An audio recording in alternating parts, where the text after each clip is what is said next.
Tiga, yuk. Selamat siang Ibu. Selamat siang Bu Lina. Bagaimana kabarnya hari ini Bu? Alhamdulillah sehat. Bu Lina juga sehat? Alhamdulillah Bu. Seperti janji kita kemarin ya Bu, saya akan mewawancarai Ibu tentang pengambilan keputusan berdasarkan kebijakan universal. Boleh perkenalkan secara singkat tentang Ibu? Oke. Sebelumnya perkenalkan, nama saya Tri Kristianti. Saya selaku kepala sekolah dari SD Negeri 1 Tambakboyo, Kecamatan Beda, Kabupaten Klaten. Dan saya sangat berterima kasih sekali dan sangat berbangga bahwa Bu Lina sudah bisa masuk ke pendidikan guru penggerak. Semoga nanti ilmunya bisa bermanfaat bagi teman-teman rekan sejawat maupun rekan-rekan yang ada di komunitas. Terima kasih Ibu.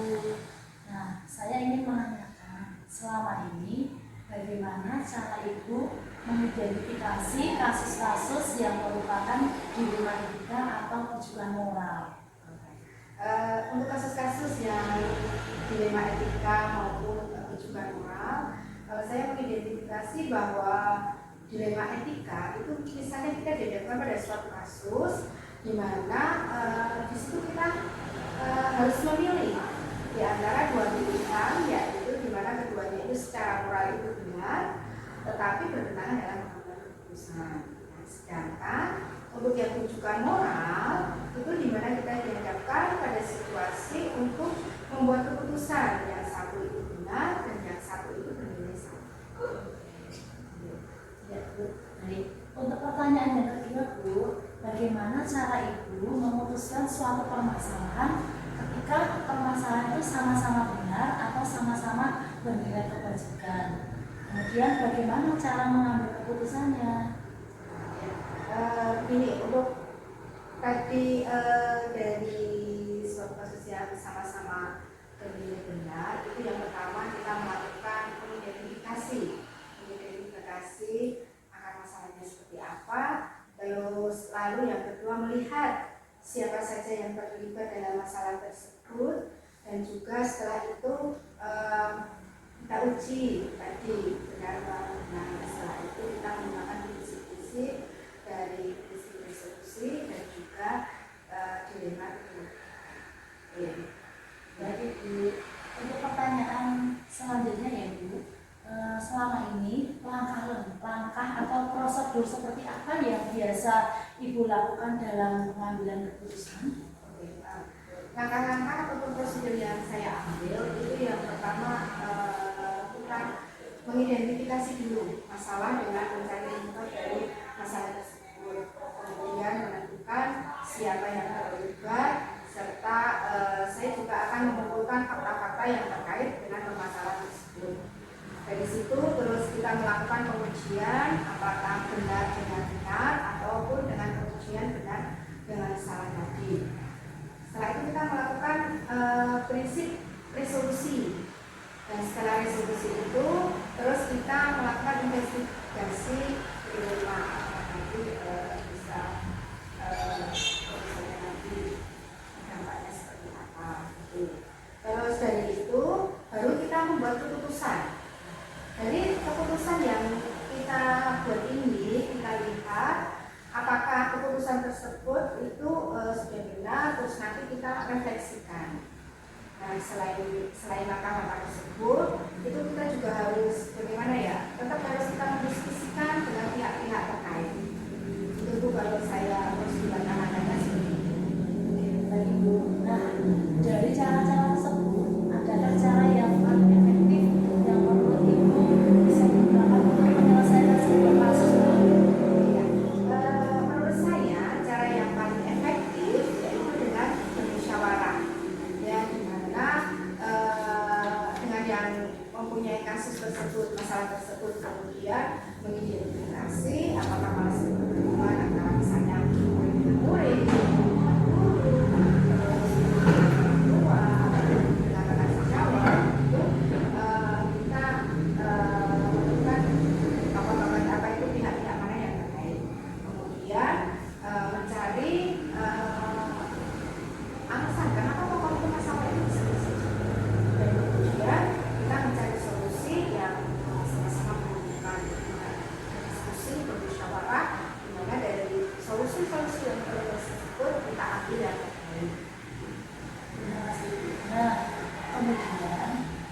apa saja yang selama ini merupakan tantangan dalam pengambilan keputusan pada kasus-kasus di lingkungan etika itu? Tantangan yang saya hadapi itu adalah ketika ada satu ataupun dua itu yang tidak belum bisa menerima dari keputusan kita. Nah, tetapi itu merupakan suatu tantangan kalau kita harus untuk membuat suatu keputusan itu memang harus kita benar-benar kita pikirkan ya, apakah ini nanti berdampak jangka pendek ataupun jangka panjangnya seperti apa, terus nanti apakah ini bertentangan dengan peraturan atau tidak, dan lain seperti itu. Jadi untuk membuat suatu keputusan, kalau kita sudah melakukan dengan sesuai prosedur dari 9 langkah tadi, insya Allah kita akan merasa apa ya, tetapi ya jangan meskipun kita sudah melakukan itu, tapi kita harus tetap apa ya, melakukan refleksi apakah keputusan yang kita buat. Dalam kasus tersebut, apakah Ibu mempunyai jadwal untuk menyelesaikan kasus tersebut ataukah langsung menyelesaikan kasus itu? Kalau saya sih tidak pernah mempunyai jadwal ya. Saya biasanya kalau mempunyai kasus atau masalah itu berdasarkan presidensial. Jadi ketika ada masalah ya secara apa ya, kita segera harus masalah ya secara apa ya, kita segera harus menyelesaikan masalahnya. Kita harus misalnya berkolaborasi dengan pihak-pihak terkait, misalnya siapa saja pihak-pihak yang terlibat. Kalau misalnya memang apa ini harus dengan pihak-pihak di atasan kita, itu juga kita apa ya, kita lakukan karena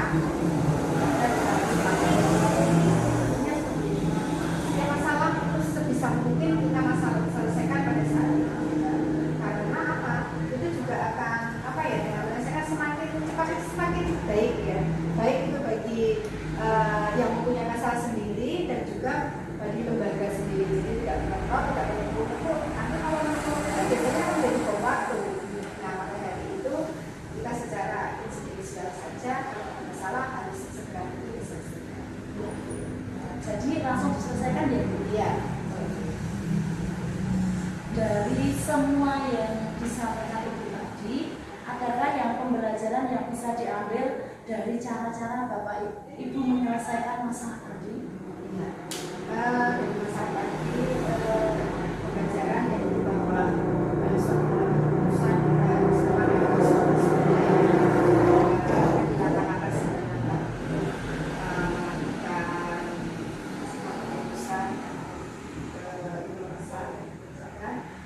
selain itu juga dengan kolaborasi. Apapun itu kita harus berkolaborasi dengan sejawat maupun dengan atasan kita, karena selain itu kita bisa istilahnya untuk melakukan sebuah keputusan itu kita tentang membantu orang lain itu kalau misalnya seandainya bisa diselesaikan sendiri, oke kita selesaikan sendiri. Tapi kalau memerlukan bantuan orang lain, jadi kita berkolaborasi. Baik Ibu, terima kasih ya Bu atas waktu yang diberikan Ibu untuk memenuhi tugas wawancara saya selaku JGP Ibu. Terima kasih dan selamat siang Ibu. Ya, sama-sama. Semoga sukses selalu ya Bu Rina. Terima kasih Ibu. Tetap semangat. Selamat pagi Bu. Bagaimana kabar Ibu hari ini? Alhamdulillah sehat, Bu Rina. Alhamdulillah sehat juga Bu. Seperti janji kita kemarin, saya akan mewawancarai Ibu tentang pengambilan keputusan berdasarkan kebijakan universal. Boleh perkenalkan secara singkat tentang Ibu? Ya, terima kasih. Perkenalkan, nama saya Watina, selaku Kepala Sekolah SD Negeri 1 Negeri Selatan. Sungguh luar biasa, sudah bisa bergabung dan sharing dengan saya untuk nanti. Terima kasih Bu. Terima kasih Je. Nah, saya ingin menanyakan selama ini bagaimana cara Ibu mengidentifikasi kasus-kasus yang merupakan dilema etika atau rujukan moral?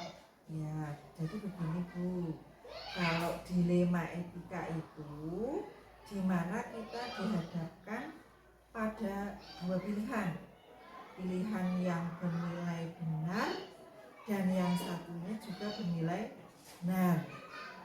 Kalau rujukan moral itu di mana kita dihadapkan pada kasus yang satu bernilai benar dan yang satu bernilai salah, begitu Bu. Jadi kalau dilema etika benar dengan benar, Ya. rujukan moral benar dengan salah. Iya, Baik. betul, Oke. betul sekali. Terima kasih Bu. Iya. Untuk pertanyaan yang kedua Bu, bagaimana cara Ibu memutuskan suatu permasalahan ketika permasalahan itu sama-sama benar atau sama-sama bernilai kebajikan? Terus bagaimana cara mengambil keputusannya Bu? Jadi begini Bu, cara yang untuk Bapak itu yang menyelesaikan permasalahan itu, yang pertama yaitu mengidentifikasi masalah tersebut dengan melihat siapa saja yang terlibat. Mengidentifikasi, melihat siapa yang terlibat, kemudian mencari solusi. Nah, dari beberapa solusi yang diambil itu, yang diambil adalah yang terbaik, yang terbaik untuk kasus maupun untuk lembaga. Baik Bu, jadi nanti langkah pertama identifikasi Ya. masalah, kemudian cara mencari solusi yang terbaik ya. Oke, terima kasih Bu. Untuk pertanyaan selanjutnya Ibu, selama ini langkah-langkah atau prosedur seperti apa yang biasa Ibu lakukan dalam pengambilan keputusan? Langkah-langkah yang saya ambil adalah mengidentifikasi masalah yang pertama, dengan mengidentifikasi masalah itu dan mencari penyebab masalah tersebut, kemudian menentukan siapa saja yang terlibat, kemudian saya juga mengumpulkan fakta-fakta. Yang paling utama itu kita harus berdasarkan fakta, bukan hanya omong kosong, tapi itu fakta-fakta yang benar-benar kita gali yang terkait dengan permasalahan tersebut. Kemudian kita mengajak berdiskusi, berkolaborasi dengan rekan guru lain untuk menyelesaikan masalah tersebut. Iya, identifikasi dengan menunjukkan fakta Iya. yang benar, realita, Iya. kemudian dikolaborasikan dengan rekan dan pihak yang terkait gitu ya. Terima kasih. Dari cara-cara tersebut, adakah cara yang paling efektif yang menurut Ibu bisa digunakan untuk menyelesaikan sebuah kasus Bu? Kalau menurut saya cara yang paling efektif itu dengan bermusyawarah Bu. Jadi dengan bermusyawarah, ketika kita mempunyai kasus, kita dapat mengidentifikasi apakah masalah tersebut berhubungan dengan murid, atau guru dengan guru, atau dengan yang lain. Yang kemudian mencari alasan kenapa masalah itu terjadi, gitu. Dan kemudian setelah masalah itu kenapa terjadi, mencari solusi untuk menyelesaikan masalah tersebut. Di sini peranan penting bermusyawarah gitu ya, mencari solusi yang tepat ya. Nah, kemudian hal-hal apa saja yang selama ini merupakan tantangan dalam pengambilan keputusan pada kasus-kasus dilema etika? Mungkin ada suatu kasus yang sulit untuk dipecahkan, kemudian seperti apa tantangan itu Bu? Menurut saya, yang saya alami ya Bu, ini pengalaman saya itu bahwa ada kasus itu seperti ini. Jadi ada bahwa guru itu sekarang harus berinovasi. Kalau zaman dulu pembelajaran itu kan teacher center, padahal kalau sekarang itu student center, berpusat pada murid. Nah, tantangan yang saya hadapi itu susah dalam arti menyampaikan, merubah mindset guru-guru yang bisa dikatakan senior itu untuk berubah. Jadi merubah mindset yang dulunya teacher center menjadi student center itu tidak mudah. Nah itu menjadi sebuah tantangan saya. Tapi guru itu harus bisa ini mengikuti perkembangan Iya. ya, Zaman. ya berpusat pada Iya. Dalam kasus tersebut, apakah ibu mempunyai jadwal untuk menyelesaikan kasus tersebut ataukah langsung menyelesaikan kasus tersebut, Bu? Kalau saya tidak ada jadwal, tidak terjadwal, jadi saya akan selesaikan pada waktu itu juga. Nanti kalau butuh mengidentifikasi dan sebagainya itu juga sambil berjalan tapi tidak berlarut-larut. Jadi diselesaikan pada waktu itu juga gitu. Semakin cepat semakin baik. Iya, betul. Jadi langsung diselesaikan ya Bu ya. Iya. Kemudian dari semua yang Ibu sampaikan tadi, adakah pembelajaran yang bisa diambil dari cara-cara Ibu dalam menyampaikan masalah tadi? Pembelajaran yang saya peroleh bahwa setiap keputusan apapun itu permasalahannya harus berdasarkan nilai kebajikan dan harus berpihak pada murid. Itu yang perlu digarisbawahi, bahwa kita harus memusatkan itu sehingga dari hasil keputusan tersebut berdampak positif bagi lingkungan sekolah. Itu. Terima kasih Bu. Jadi dalam pengambilan keputusan kita harus berdasarkan nilai kebajikan dan berpusat pada murid. Terima kasih Ibu atas waktunya dalam menyediakan wawancara untuk memenuhi tugas saya, dan terima kasih sekali atas ilmunya Ibu. Semoga bermanfaat dalam dunia pendidikan.